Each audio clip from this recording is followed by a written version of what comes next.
আসসালামু আলাইকুম। আজ আপনাদের সাথে আপনাদের পরিচিত একটা পিঠা শেয়ার করতেছি। তাই আমি পিঠাটার নাম বলব না। এটা সবাই পারে কিন্তু সবার পিঠা পারফেক্ট হয় না। শক্ত হয়, দেখা গেছে যে মিষ্টি হয় না ঠিকমতো, ফুলে না। আ বিভিন্ন ধরনের প্রবলেম হয়। আমি মনে করি আপনারা এভাবে তৈরি করবেন, তাহলে দেখবেন আপনার পিঠাটা সুন্দরই ফুলবে। দেখেন আমার মা এখানে পানি নিয়েছে চিনি, স্বাদমতো লবণ আর ৩ টা ডিম। এই ৩ টা ডিম দিয়ে আমার মা ১৬ টা পিঠা বানিয়েছে।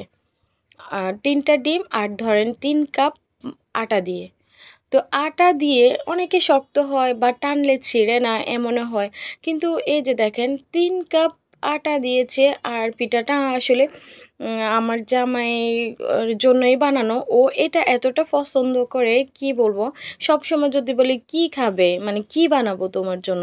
তো পিঠার মধ্যে যদি বানায় মানে খেতে ইচ্ছে করে ওর, তাহলে ও বলবে কি, "এই পিঠাটা বানাও।" তো আমি বলি যে, "এই পিঠা ছাড়া কি তোমার আর কোনো পিঠা খেতে ইচ্ছে করে না? অন্যান্য পিঠার কথা দেখি বলো না, শুধু এইটার কথাই বলো।" ওর খুবই প্রিয় একটা পিঠা। তো ওর জন্যই আরকি বানানো হয় আমাদের বাসায় এই পিঠাটা। নরমালি আমরাও মানে এই পিঠাটা তৈরি করি না। ওর জন্যই বানানো হয়। তো ভাবলাম যে ওর জন্য যেহেতু বানানো হবে, তাহলে এটার ভিডিওটা করে নেক।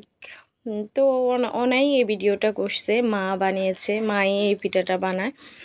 তো দেখেন এটাকে কিন্তু অবশ্যই ডোটাকে অনেক ভালোভাবে পেস্ট করে নিতে হবে। আপনি ডোটাকে যতক্ষণ পর্যন্ত নাড়বেন, আপনার পিঠাটা ততটাই বেশি সুন্দর হবে। তো তেলটাকে গরম করে দিবেন, গরম করে আপনার চামচ দিয়ে দিবেন পিঠা। দেখেন এটা আস্তে আস্তে ফুলবে। আপনার একদম বেশি আগুনে দিতে যাবেন না, অবশ্যই লো মিডিয়ামে রাখতে হবে আগুনটা। আমি হয়তোবা এটা কাট করে দিয়েছি লং টাইম ধরে। একটু টাইম তো নিয়ে আপনার ভাজতে তো হবেই।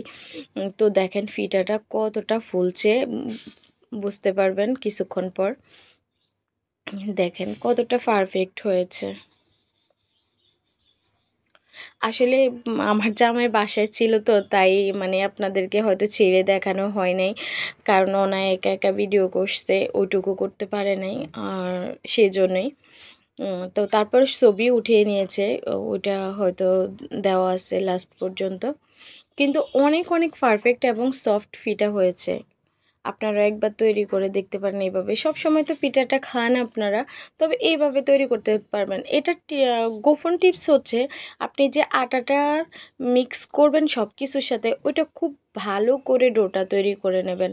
একটু হয়তো হাত ব্যথা তো হবেই, হয়তো যাদের ধৈর্য নাই, তারপরে ওইভাবে করে নেবেন। তাহলে আপনার পিঠাটা পারফেক্ট হবে। আজ এই পর্যন্ত। ভালো থাকবেন সবাই। আল্লাহ হাফিজ।